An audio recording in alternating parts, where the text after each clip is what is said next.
Good morning. Welcome to the Teach Better Today morning show where the Teach Better team gets to join you live every single morning, Monday through Friday at 7 a.m. Eastern. We are currently streaming on Facebook, YouTube, Twitter, Twitch, and LinkedIn as well. Of course, special shout out to those of you listening on the Teach Better Talk podcast.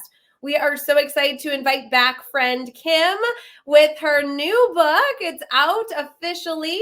I know we interviewed Kim a few weeks ago, right before the book came out, and this is going to be a special opportunity to really celebrate the work being done. And even if you're not going to go pick up the book, you can still benefit from the information inside, and we'll be sharing a ton, so stick with us.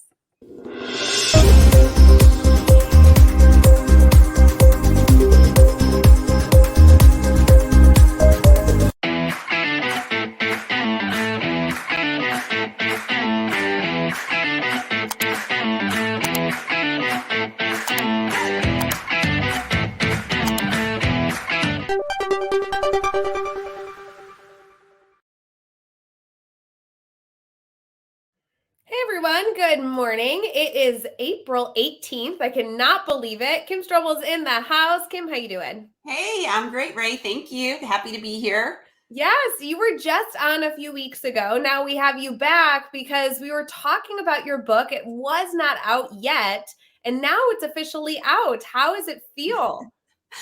Well, I think, Ray, the fact that I have it in my hands, here's what I'm thinking. I want to give you this big, beautiful answer, but what this means is that the editing team is never coming back again and saying, Kim, you now have these 72 revisions to make. Yes, exactly. That might be, we could talk about the publishing process a lot. The editing is always a tricky one. And I know our friends in the comments will have lots of questions. I know we have a bunch of aspiring authors here, or even people who have written books. And if you've written a book, you know that the editing team is a stressor.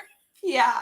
Plus, I mean, it just took me 10 years to bring this to fruition because I just didn't believe in myself as a writer. Like I knew I had ideas and stories to tell, but I really, as somebody who coaches people on mindset, I had like a lot of blocks that kept coming up for me. And so I think the beauty of that is, gosh, you know what? If you just have to just keep chipping away at it, and it's like, thank goodness I didn't give up on my dream, because I'm going to tell you, Ray, many, many, many times I just said, it's not my skill set. I just can't do it. I totally get it. I'm so excited that this is a finished product, something that people can go and grab on Amazon and all over to enjoy. We'll definitely be giving you all those details. Kim, as we get into this conversation, people are going to be excited about the book. I know we already had our community excited even before it was out. Will you tell us a little bit about where they can access the book first and foremost? Yeah, the best place probably is Amazon. That's the best place to find it. I will say that we've been getting, which is, I think, such a cool idea.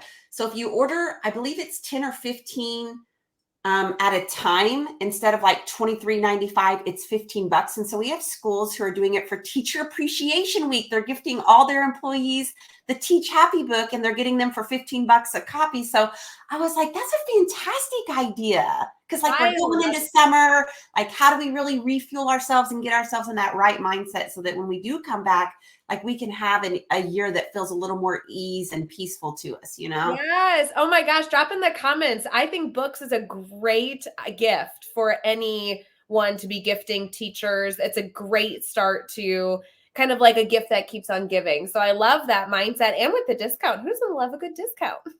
Yeah, I'm the queen of sales, Ray. So sign me up. Sign me up. So now that the book's out, I know many people were excited. If you missed Kim on a few weeks ago talking about the book, we will give you the whole synopsis. Kim, tell us a little bit about what they can expect out of this book. Yeah, well, one of my most popular keynotes is The Science of Happiness, which is about how do we really create more happiness in our lives, even though we serve in one of the most demanding, overwhelming professions. And when I say we, I mean they, right? Because I'm no longer in the walls of a classroom. And so, yes, I was a fourth grade teacher and I was a curriculum director, but I honestly can say, Ray, that I think since I stepped out of the classroom, 8 years ago, or out of the school, I mean, those demands have just really increased, even more so. And so for me, this was like, okay, I get it, right? The education system at times can feel completely out of control. And I see that people are really suffering under the weight of it. even though this is what they feel called to do. This is what they want to do. And so the book really offers that blueprint or that path for saying, okay, we might not be able to control the pieces of this system and the expectations that are placed upon us, but what we can do is kind of shift over to where our power really is.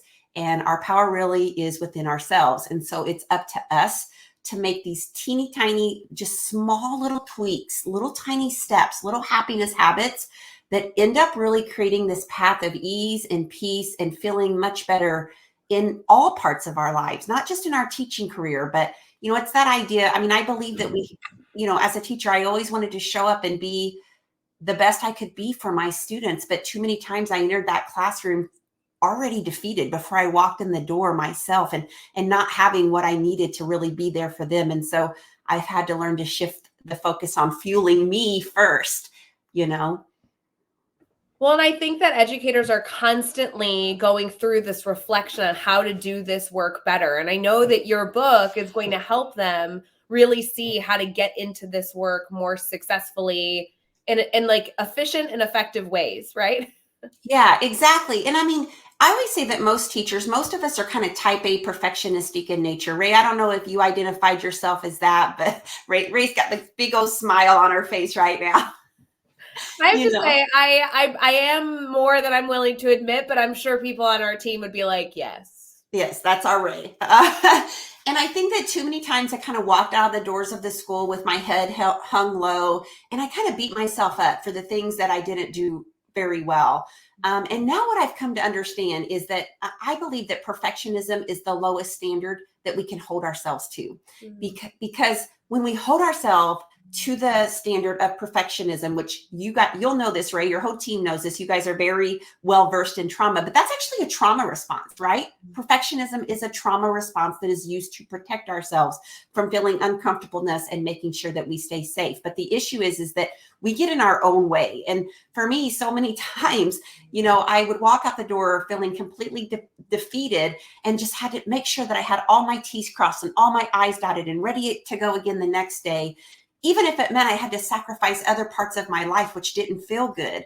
And so now Kim Strobel has learned that perfectionism is the lowest standard we can hold ourselves to, because it keeps us, or we miss out on so many other parts of our lives that are actually even more valuable to us. Mm-hmm. Yeah.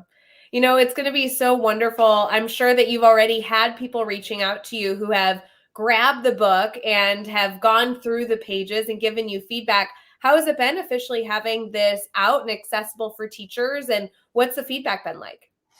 Well, I got so excited this weekend. We were rated #1 bestseller on Amazon. So that was on day 3, Ray. And I just couldn't believe it. I was super excited.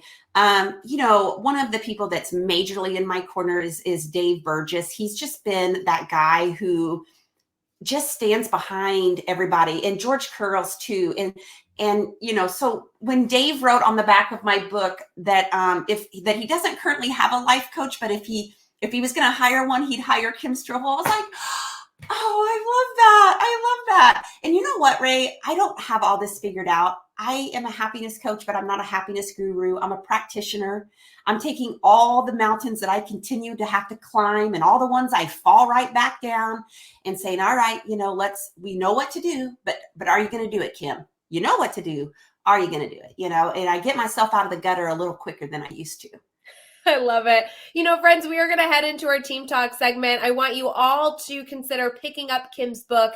In our next segment, we are going to dive into Kim as an author, the process, answering those questions in case you are thinking about writing a book yourself. We'll be right back.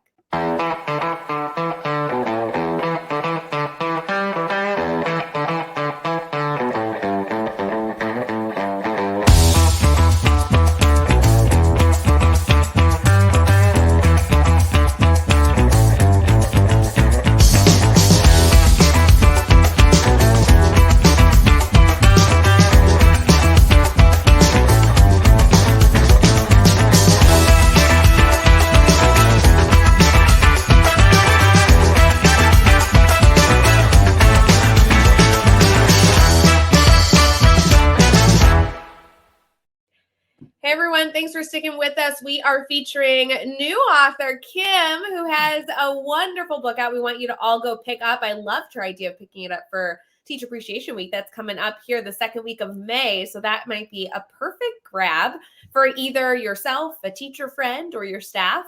As we dive into our Team Talk segment, I know many of you have questions about potentially becoming an author. And Kim, you just did it. So talk us through what this process was like. I know so many educators in the comments or listening to the podcast enjoy educational content. I mean, we're here right now, but can they put it out there? And what type of content does that look like? Obviously, there's many different ways to put out content these days, and writing a book is something that many educators do aspire to do at some point in their life.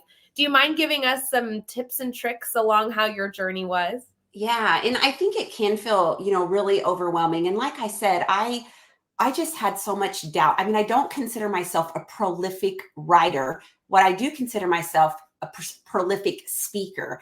And that was one of the things that really helped me is when George Curl said, Kim, take what you're teaching day in and day out, you speak it and just reverse engineer it into words. And so that really helped me, because if you say, okay, Kim, just sit down and I want you to write a chapter on wellness, I would be like, I don't even know where to start. So I started to reverse engineer that, because that is my zone of genius. That's what I am good at. And that really helped me. The other thing, Ray, I'll be completely honest, is again, so I was lucky in that Dave and George did reach out to me because somebody had heard me speak and they said, I want you to write a book. And I know how incredibly lucky I got, but I also know that those guys, I think, take like 10 new books a year. So you submit a book proposal to them, and everything is worthy of, going after and submitting a proposal. I mean, and then for me, I was like, okay, so I have to do this rough draft and I have to turn it in to Impress. And even that felt overwhelming, because again, I was like, I don't know, like I'm the visionary. I'm not the detailed person. I'm not going to go in and clean everything up and make sure it flows perfectly and read it 17 times. That's just not who I am. It's not how I operate. And so I actually hired my really good friend, Mary Robertson, who was my former superintendent, who now owns Bauer Consulting, and her daughter, Zosha, who has a degree in creative writing. And I said, look, I can pop this down into chapters. I can write it, but like, can you go in and clean it up for me? And I know that the publishers normally do that, but I just didn't even feel confident enough sending it to them without another set of eyes on it. Yeah. And so, to me, that was my secret sauce. That was like that innovative idea, like, okay, Strobel, you can do this because you have a couple buffers in between you and the publisher. Well, absolutely. It can be so stressful to click that send button and have somebody who you care deeply of their opinion see your work. And I'm sure many educators, whether you've written a book or not, know what that feeling is like. You don't, the moment you kind of turn something in you're proud of, if you're really proud of it, there's some vulnerability in there. You really just want to cross your fingers and hope they like it, and you don't want to hear anything else. And so having somebody kind of be that buffer that proofreads the email before you send it, so to speak, allows you to know that, like, okay, I got some eyes on it. It got cleaned up a little bit, and now I can be really proud of it, not only in the way that I want it to be seen, but in a way that everyone can see it. I think that's such a great strategy and good idea. Yeah. And so then it was off, and I'm gonna tell you, it took like 6 months of lots of revisions. I mean, even though Mary and Zosha are amazing, and I felt like, wow, they're going to be so impressed. I'm not even sure they're going to want to clean this up much. And then Mary's like, oh, you wait and see. And so again, these people at the reading list, which is the people who George and Dave hire out to kind of take it then through the rest of the process, they know what a reader writes. And I mean, they cut out a ton of stuff, right? They like chop, chop, chop, chop, chop, chop, chop, because they're seeing it through a reader's eyes. And, I even like, for me, it's like, you know what? I think like this is the right size too. If we would have kept what Kim Strobel had in there, it probably would have been twice as big. And so I appreciated that they had like, okay, this is what we know readers like. So we're going to cut out this, but I need you to tell me a little bit more here. And boy, those revisions just kept coming back. And honestly, Ray, and then having to cite everything, I was like, I mean, I did it, but like, I will say there's just as much work after you submit it as there is getting the rough draft together. Isn't that so disappointing? It's so funny you say that. I felt the same way. I'm like, oh, you're finally like, you click submit and you're like, okay, my draft has been sent. And there's this moment of celebration. And then you don't realize that the journey has only just begun. Oh, yeah. It was easier to birth my 9-pound baby boy, Ray, than it was to bring this baby into fruition. Well, I'm so proud of you, Kim, for the work that you've done. Remind us again about the title and where we can grab it. Yeah. That title is Teach Happy, Small Steps to Big Joy. And Amazon is a great place to find it.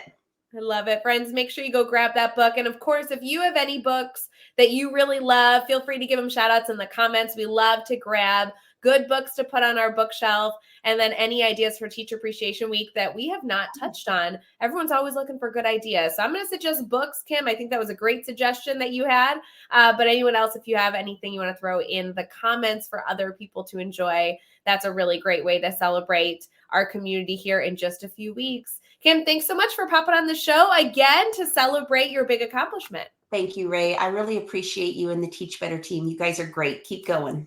So fun. Everyone else, hope you have an amazing rest of your day. We'll see you soon.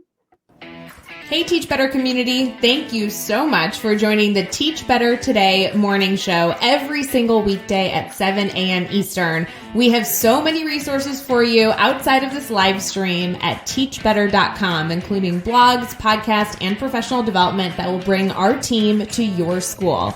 Wherever you are listening from this morning, please make sure you are sharing and celebrating the incredible educators in this world. And hey, if you are listening over on a podcast to Teach Better Talk, we would love a 5-star review.